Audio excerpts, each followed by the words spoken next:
Bonjour, mesdames et messieurs. Je m'appelle Bertrand Bouchard, je suis évangéliste et c'est un grand privilège pour moi d'être avec vous cet après-midi et partager avec vous un sujet sur la guérison et la santé. Alors, je vais commencer avec un verset dans le Proverbe 3 et le verset 8 qui nous dit « Ce sera la santé pour tes muscles et un rafraîchissement pour tes os. » Alors, vous comprendrez que notre foi doit être gravée dans notre cœur et la Bible nous dit que ça va être un rafraîchissement pour nos os et pour nos muscles. Alors, je voudrais vous expliquer le mot un peu « santé », parce qu'il y a beaucoup de monde aujourd'hui qui ne font pas la différence entre le mot « guérison » et « santé ». Ils pensent quand ils sont guéris qu'ils ont la santé, et c'est pas tout à fait juste. Je veux juste vous expliquer ceci. Ça nous dit, mon titre aujourd'hui, c'est « La santé pour ceux qui obéissent ». Le mot « santé », c'est un nom féminin.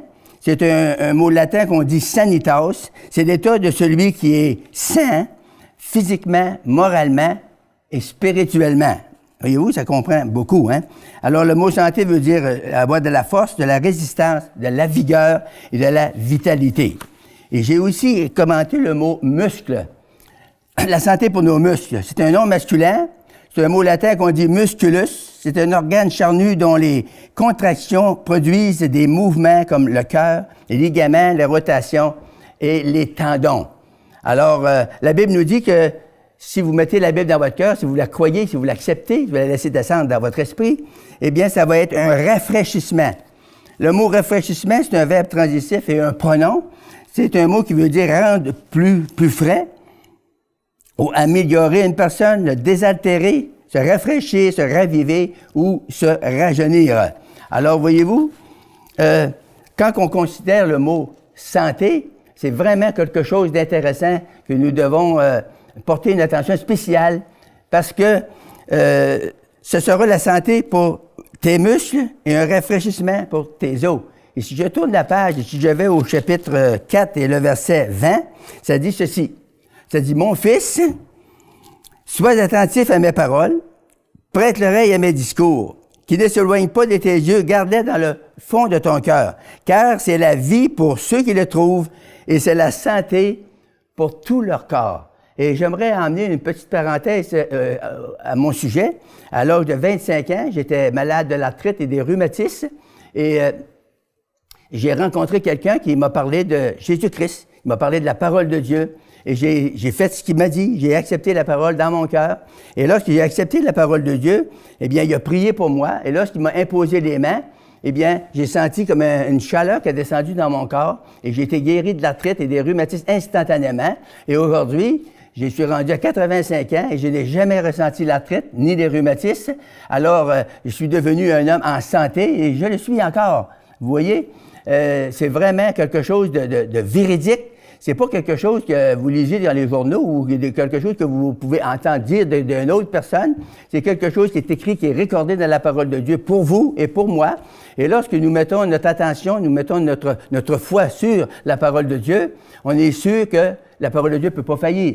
La parole de Dieu est éternelle, elle est vivante, elle est vraie. Et lorsque vous allez la tester vous-même, vous allez l'essayer, vous allez vous apercevoir que ça va faire un effet sur vous. Et cet effet, c'est un effet bénéfique, c'est un effet de guérison, c'est un effet de santé.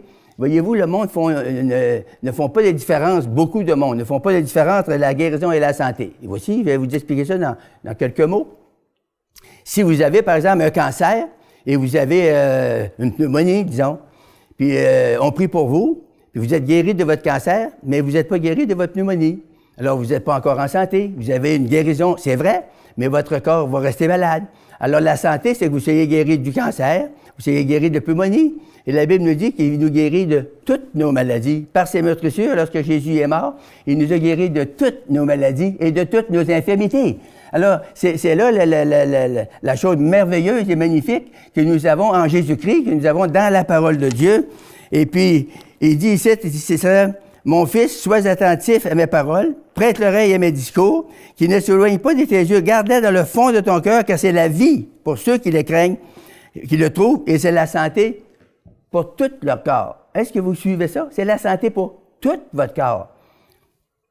Et il y a beaucoup de dénominations aujourd'hui dans le monde, il y a beaucoup de religions dans le monde aujourd'hui, Mais ce que nous avons besoin, c'est la puissance de Dieu. Ce que nous avons besoin de croire aujourd'hui, c'est les promesses de Dieu. Parce que Dieu est fidèle à ses promesses. Tous les humains peuvent faillir, mais Dieu ne peut pas faillir. Parce qu'il est éternel, il est vrai, et tout ce qui est écrit et qui est recordé pour nous dans la parole de Dieu, ça va arriver absolument comme c'est écrit. Alors, je vais aller avec vous dans une autre écriture qui est dans l'Exode, le chapitre 15 et le verset 26. Une écriture extraordinaire. Exode 15 et le verset 26. Écoutez bien ceci. Ça dit, « Si tu écoutes attentivement ma voix, ou la voix de l'Éternel. » Il y a toujours quelque chose qu'il faut souligner, qu'il nous faut remarquer. S'il y a une condition, la condition est celle-ci. Si tu écoutes, écoute, ça veut dire accepter, recevoir dans ton esprit. Attentivement la voix de l'Éternel, ton Dieu, si tu fais ce qui est droit à ses yeux, si tu prêtes l'oreille à ses commandements, si tu observes toutes ses lois, Dieu dit, je ne te frapperai d'aucune maladie dont j'ai frappé les Égyptiens, car je suis l'Éternel qui te guérit. Alors, on peut-tu avoir quelque chose de mieux que ça? C'est impossible. C'est une parole merveilleuse, c'est une promesse de Dieu qui a été faite dans l'Ancien Testament. Et elle est renouvelée dans le Nouveau Testament. Parce que l'Ancien Testament nous annonce le Nouveau Testament et le Nouveau Testament nous confirme l'Ancien Testament. Alors, nous voyons ici cette promesse au commencement de la Bible. Dieu a promis de guérir son peuple, de les traiter, de les garder en santé. Et à mesure que nous pouvons lire la Bible, nous voyons que lorsque le peuple d'Israël ont écouté la voix de Dieu, lorsqu'ils ont obéi au commandement de Dieu, ils ont marché en santé. La Bible nous dit qu'il n'y avait personne parmi le peuple d'Israël qui était malade ou qui était pauvre, qui était chétif, si vous voulez. Mais Dieu, il honore sa parole, Dieu respecte sa parole. Et quand Dieu dit ça, « Je suis l'Éternel qui te guérit », on peut se fier là-dessus. C'est une parole sûre, c'est une parole certaine, c'est une parole qui était irrévocable. Dieu le dit, Dieu va le faire. Alors, c'est comme ça que vous devez prendre la parole de Dieu et vous devez vous intéresser à mettre votre foi, baser votre foi sur Jésus-Christ qui est le roc. Et si on va dans Deutéronome, le livre du Deutéronome, dans le chapitre 7 et le verset 15, on lit une autre écriture merveilleuse, là. Ça dit, « L'Éternel éloignera de toi toute maladie. » L'Éternel éloignera de toi toute maladie. Il ne t'enverra aucune de ces mauvaises maladies. Ça me fait rire quand je lis ça. Il y a des gens qui trouvent qu'une maladie, c'est bon pour eux. Ça les approche de Dieu. Eh bien, ça, c'est pas marqué dans la Bible à nulle part. C'est complètement faux. C'est erroné. La maladie, ça vient pas de Dieu. Ça vient de l'ennemi.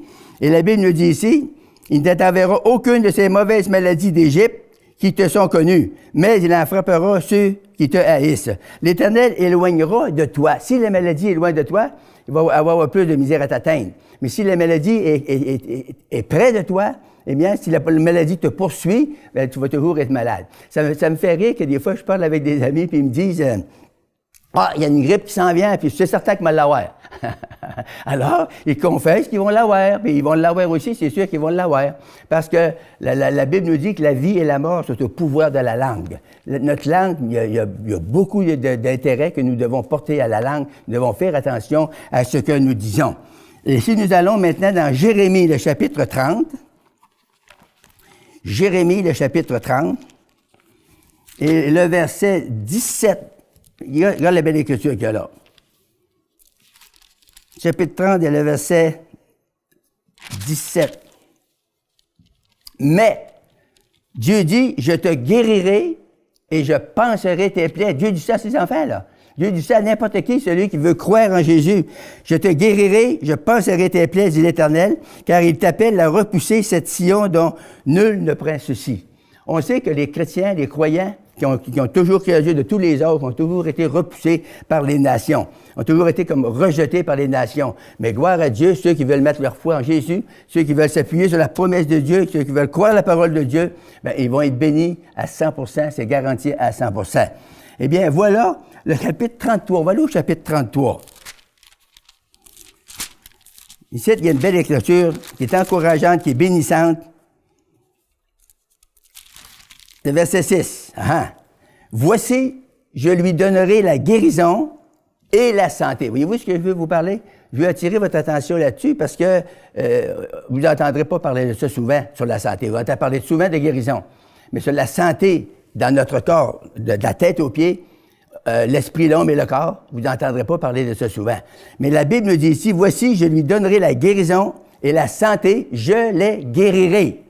Et je leur ouvrirai une source abondante de paix et de fidélité. » Trouvez-vous ça merveilleux? Moi, je trouve ça extraordinaire de voir que Dieu, en plus de nous guérir de nos maladies, de nous donner la santé dans nos corps, dans notre esprit, dans notre âme, dans tout notre être, il dit ici qu'il va nous ouvrir une source abondante de paix et de guérison.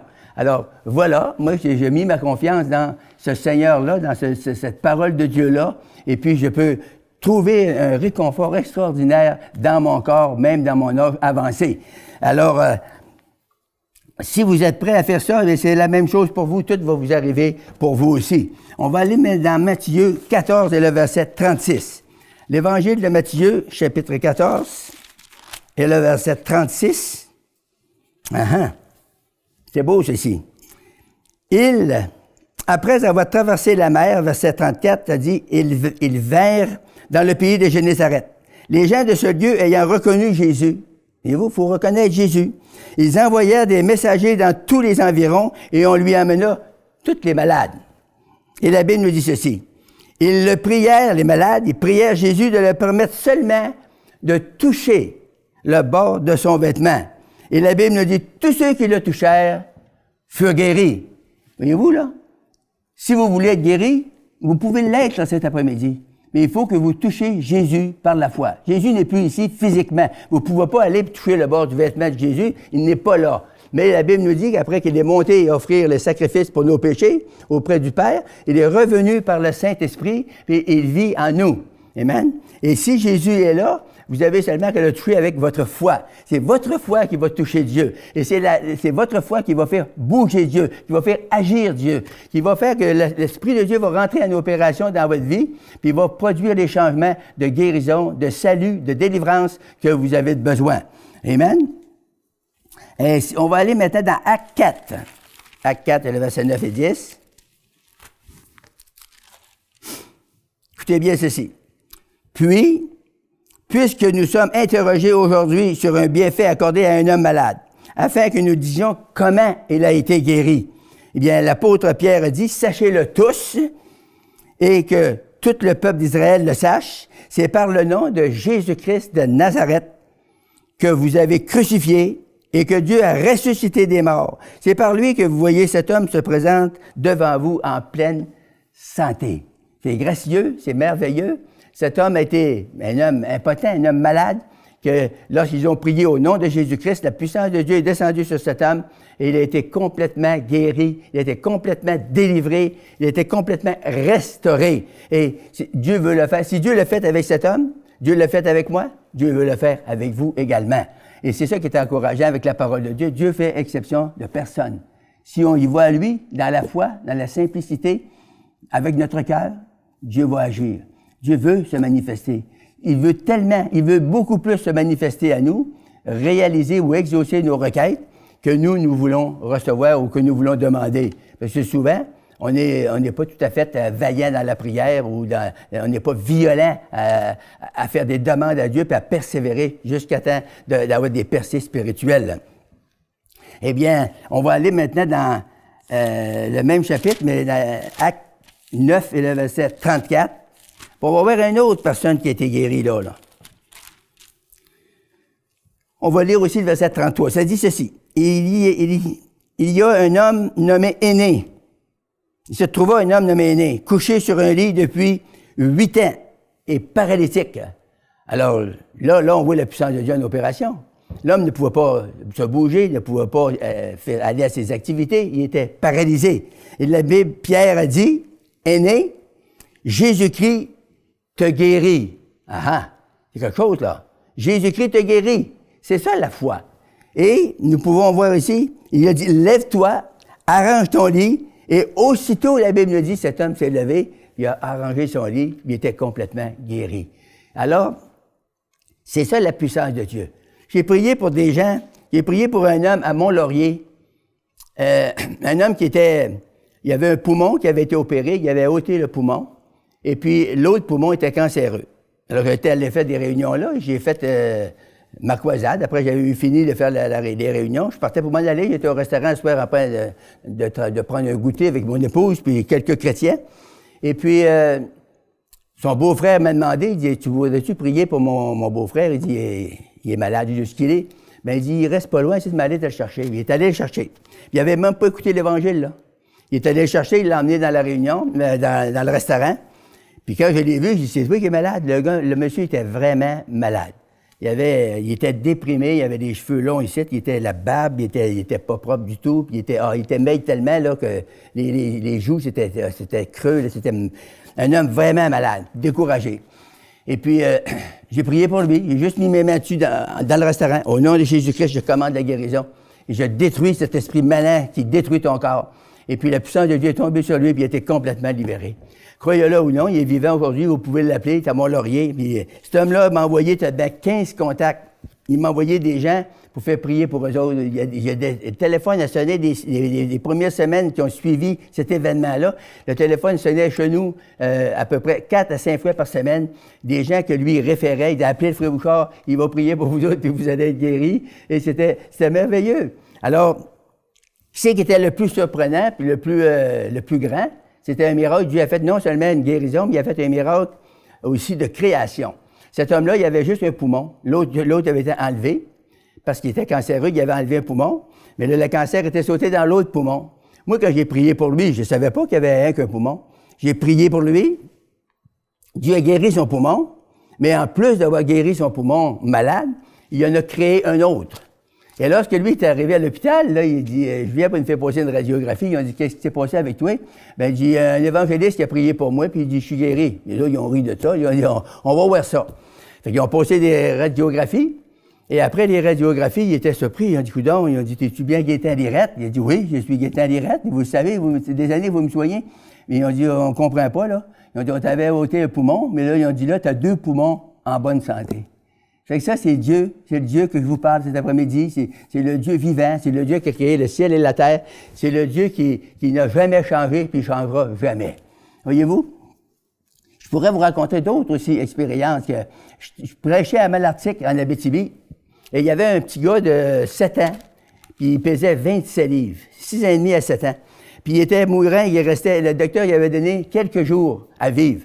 Et puis, le soir, la mère est arrivée avant la réunion.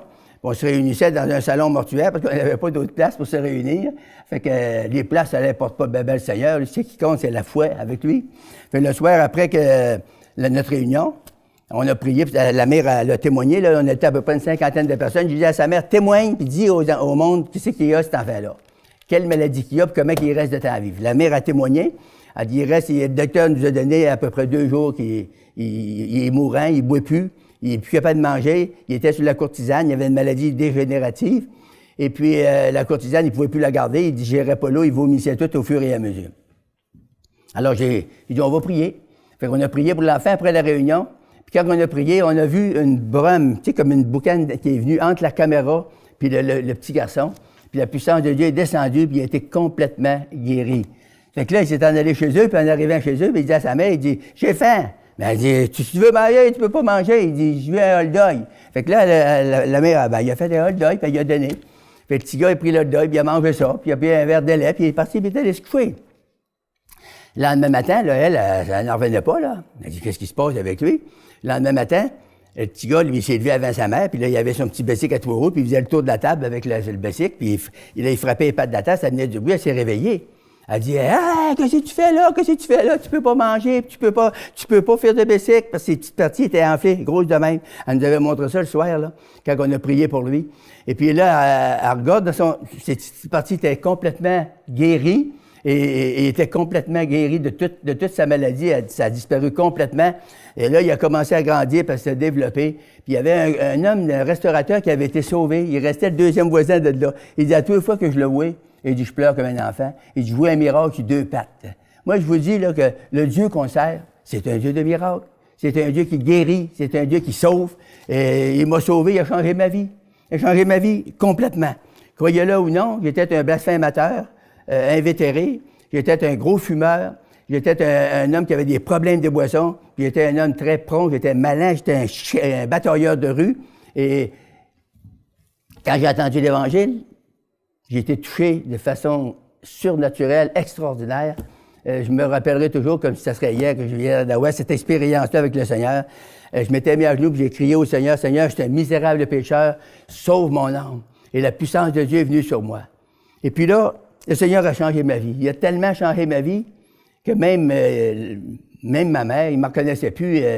Ma mère disait que j'étais changé de religion, mais elle ne comprenait pas que c'est comment ça peut se faire qu'un homme aussi haïssable, aussi déplaisant, aussi pécheur, puisse tout d'un coup devenir un homme tout à fait normal, qui lisait la Bible, qui priait, puis ma seul intérêt que j'avais, c'était de courir aux réunions, aller entendre l'Évangile, aller chanter des louanges au Seigneur. Tu sais, le Seigneur, il nous change tellement. La bénédiction de Dieu sur un humain, c'est tellement puissant, c'est tellement grand. Il m'a délivré de ça, de la boisson, la cigarette, ça a tombé, la traite, les rhumatismes que j'avais. J'avais une prescription à vie pour le rhumatisme inflammatoire. Et puis le Seigneur m'a guéri comme ça. J'étais complètement libéré par la puissance de Dieu. Et puis vous voyez encore aujourd'hui, je pourrais kicker encore en l'air avec ma tête. Parce que je suis guéri, je suis complètement délivré. Et le Seigneur a changé ma vie. Amen. La boisson, pour moi, c'est plus un problème. La cigarette, pour moi, c'est plus un problème. Amen. La bataille, pour moi, c'est plus un problème.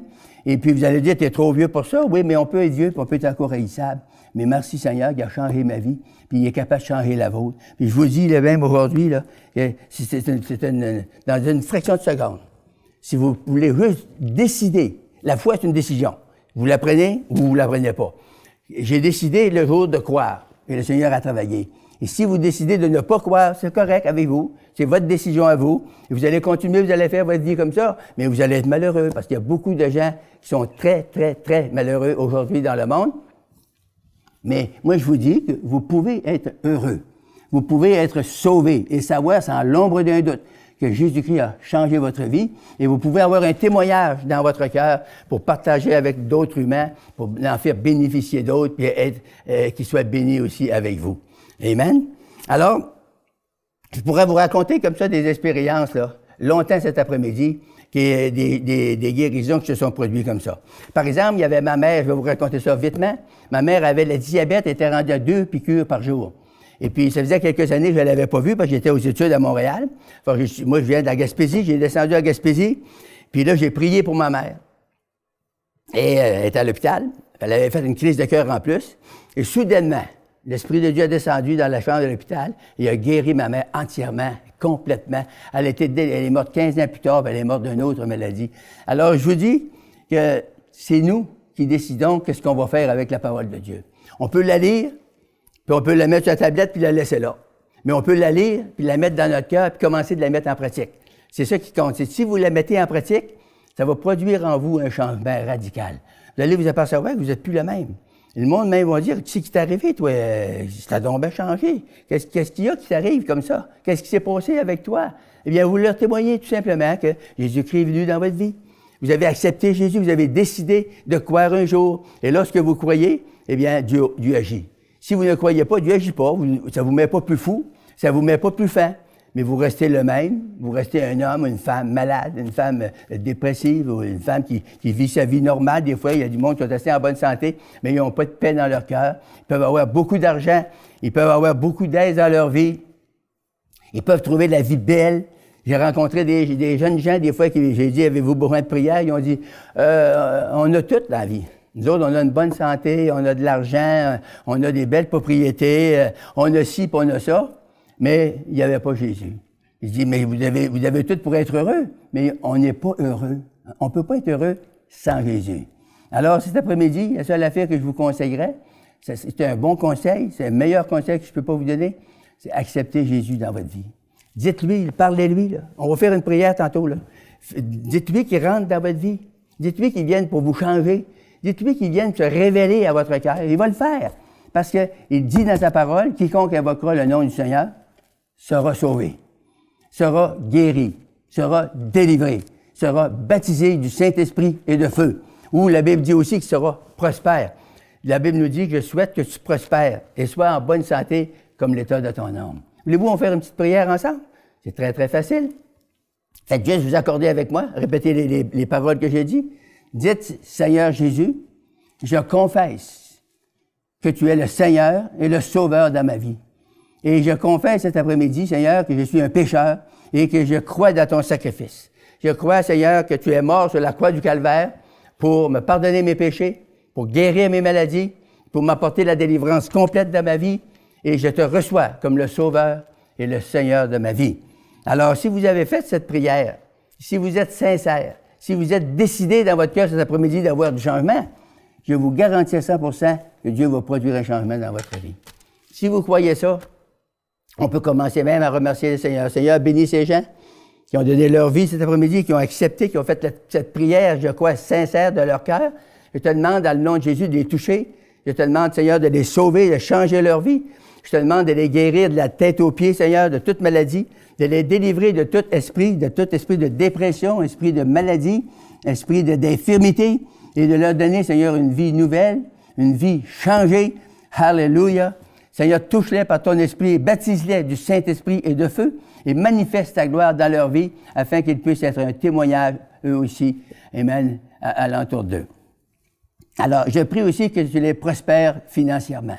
Dieu veut que tu prospères dans tout ton corps, dans toute ton aide, dans toute ta santé et tes finances. Il y a beaucoup de monde ne croit pas ça que Dieu peut donner pour les finances. Dieu veut nous prospérer financièrement. Il veut que ses enfants soient bénis. Il veut que ses enfants soient dans l'abondance. Alors, pourquoi le pas cet après-midi? Fais confiance au Seigneur. Apprenez à le faire, essayez de le faire. Et vous allez voir ce qui va se produire. Vous allez être surpris vous-même de ce que Dieu veut faire avec vous, pour vous, à travers vous. Alléluia. Alors, que Dieu vous bénisse abondamment. Et restez dans la confiance, restez à l'écoute de ces émissions qui vont sûrement vous bénir, vous et vos parents, vos amis. Amen. Faites confiance au Seigneur. Le plus grand conseil que je veux vous donner aujourd'hui, c'est apprenez à faire confiance au Seigneur. Achetez-vous une Bible, trouvez-vous une Bible. Il y a des chrétiens qui en donnent des Bibles partout. Et si vous lisez la Bible, vous allez trouver Jésus. Parce que Jésus est représenté dans tous les chapitres de la Bible. Et lorsque vous lisez la Bible, vous avez une nourriture spirituelle. Vous mangez l'aliment spirituel. Et c'est cet aliment-là qui va vous donner ce salut, cette guérison divine, cette délivrance que vous avez besoin. Hallelujah. Alors apprenons à faire confiance à Dieu. Amen.